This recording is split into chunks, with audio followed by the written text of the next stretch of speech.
بسم اللہ الرحمن الرحیم۔ بوڑھے صادق حسین کی زندگی میں خوشگوار تبدیلی آئی تھی۔ ناظرین کرام، اس سے پہلے کہ میں آپ کو اس تبدیلی کے بارے میں کچھ بتاؤں، اس سے پہلے صادق حسین کی سابقہ زندگی کے بارے میں بتاتا چلوں، ورنہ یہ افسانہ جھول کا شکار ہو جائے گا اور میں ایسا ہرگز نہیں کرنا چاہتا۔ یہ بتاتا چلوں کہ صادق حسین کو ریٹائرڈ ہوئے 2 سال ہو گئے ہیں۔ بیوی 5 سال پہلے فوت ہو گئی اور دونوں بچے اپنی گوری بیویوں کے ساتھ کینیڈا میں مقیم ہیں، اور وہ آخری بار 5 سال پہلے آئے تھے۔ اب کبھی کبھار ان کا فون آ جاتا ہے، اور صادق حسین کی زندگی 2 ٹیلی فونز کے درمیانی وقفے میں معلق رہتی ہے۔ صادق حسین ریٹائرڈ ہوئے تو پھر بھی 1 آدھ دن چھوڑ کر دفتر چلے جاتے، پرانے دوستوں سے ملاقات ہو جاتی اور ان کا دل بہل جاتا۔ پھر رفتہ رفتہ انہیں محسوس ہوا کہ دفتر کے لوگ اب ان سے تنگ آتے جا رہے ہیں، جیسے وہ دفتر جا کر ان کے کام میں مخل ہوتے ہیں، تو انہوں نے دفتر جانا چھوڑ دیا۔ گھر کا زیادہ تر کام پرانی ملازمہ نسرین کر دیتی تھی۔ صادق صاحب صبح اٹھتے، ناشتہ کرتے، اخبار پڑھتے اور یوں پی ٹی وی پر چینل بدلتے رہتے۔ 1 آدھ چکر گلی کا لگا کر آ جاتے اور پھر سپہر تک بستر پر کروٹیں بدلتے رہتے۔ سپہر کو وہ گھر سے تھوڑی دور واقع پارک میں جاتے۔ وہ واک بہت کم کرتے تھے، بس ایک بینچ پر بیٹھ کر بچوں کو کھیلتے ہوئے اور باغ میں اڑتے پرندوں کو دیکھتے۔ وہ اکثر سوچتے کہ کاش وہ بھی بچے ہوتے اور بچوں کے ساتھ کھیلتے یا پھر پرندہ ہوتے اور ایک قطار میں اڑا کرتے۔ لیکن وہ تو ایک تنہا اداس بوڑھے تھے کہ جس سے سارا دن کوئی بات نہیں کرتا تھا۔ انہوں نے اپنی تنہائی کم کرنے کا یہ حل نکالا کہ اب وہ ہر شے سے باتیں کرنے لگے، مثلاً گھر کی دیواروں سے، برتنوں سے، کتابوں سے، ٹی وی سے، غرض یہ کہ گھر کی ہر چیز سے باتیں کرنے لگی۔ ان کے ڈرائنگ روم کی دیوار میں دراڑ پڑتی جا رہی تھی۔ وہ روز اس دیوار سے باتیں کرتے اور اسے حوصلہ دیتے ہوئے کہتے، پریشان نہیں ہونا، ٹوٹنا ہرگز نہیں، اس دفعہ پینشن ملتے ہی میں مستری کو لاؤں گا، تم بس خود کو مضبوطی سے تھامے رکھو۔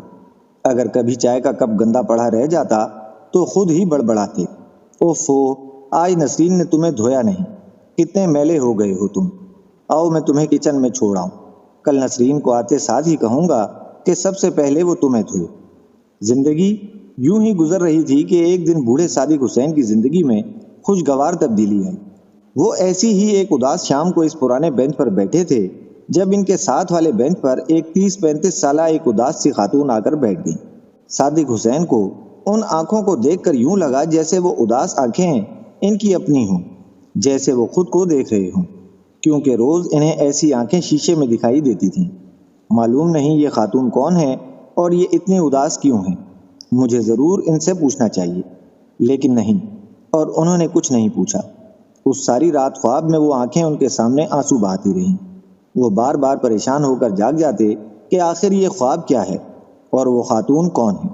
اگلے دن وہ سپہر سے پہلے ہی پارک پہنچ گئے اور بے چینی سے اس خاتون کا انتظار کرنے لگے۔ وہ خاتون شام سے ذرا پہلے آئیں اور ان کے ساتھ ہی بینچ پر بیٹھ گئیں۔ صادق حسین اس دن بھی یہی سوچتے رہے کہ آخر وہ کس طرح ان سے پوچھیں کہ وہ اتنی اداس کیوں ہیں، لیکن اس دن بھی وہ ہمت نہ کر پائے۔ 1 ہفتہ یوں ہی گزر گیا۔ اس دوران صادق صاحب نے در و دیوار سے کوئی بات نہ کی۔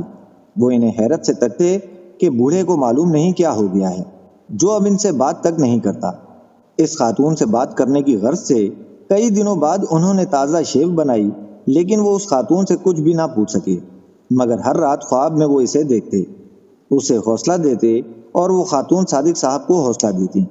صادق صاحب شعوری لحاظ سے عمر کے بہت پختہ حصے میں تھے کہ جب زندگی انسان سے سب کچھ لے جاتی ہے اور انسان کے پاس سوائے تجربے کے کچھ نہیں رہتا۔ ان کے پاس تجربہ تھا، شعور تھا۔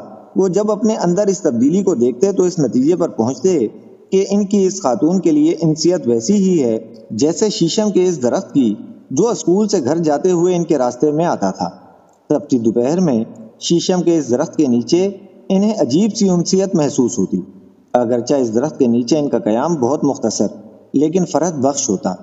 وہ اس پیڑ کو گاؤں تک ساتھ تو نہیں لے جا سکتے تھے، مگر اس تپتی دوپہر میں جو سایہ اس پیڑ سے ملتا وہ انہیں آگے بڑھنے کا حوصلہ دیتا تھا۔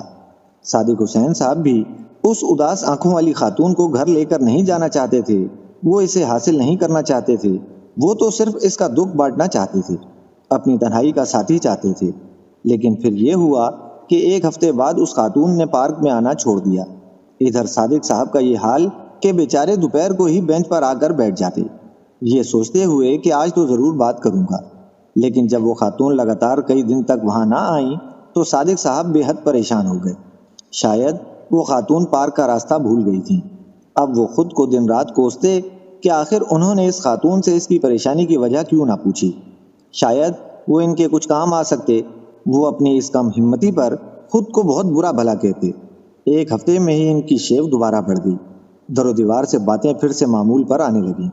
اب وہ خاتون ان کے خواب میں آتی اور رو رو کر کہتی، صادق صاحب خدارا مجھے بچائیے، خدارا میری مدد کیجیے۔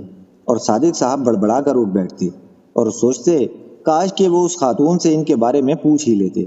یہ خاتون کو غائب ہونے کے 10 دن بعد کا واقعہ ہے۔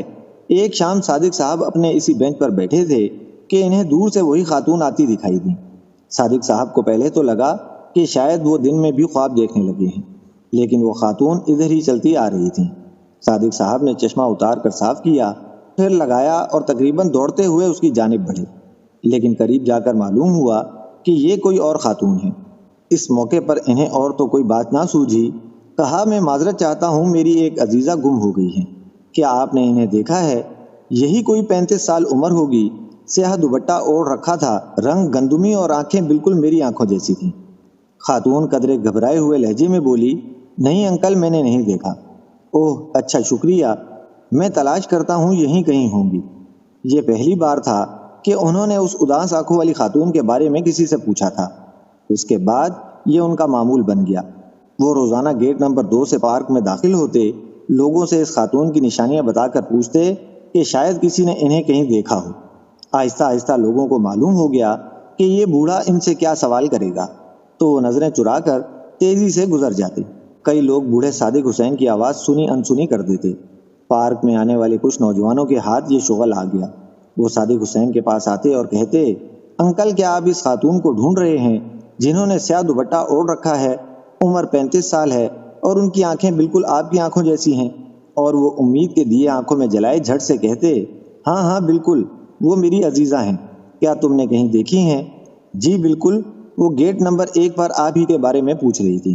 اور صادق حسین تیزی سے گیٹ نمبر 1 کی طرف جاتے اور پیچھے لڑکے تالیاں بجاتے اور کہہ لگاتے۔ اگلے دن کوئی اور لڑکا یہی کہہ رہا ہوتا اور صادق حسین صاحب ہر بار یقین کر لیتے۔ صادق حسین کی شیو اب بہت بڑھ چکی ہے۔ ڈرائنگ روم کی دیوار کی دراڑ بھی مزید پھیل گئی ہے۔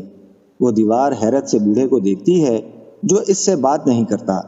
وہ اب ایک ایسی خاتون کو ڈھونڈتا ہے جو شاید کبھی تھی ہی نہیں۔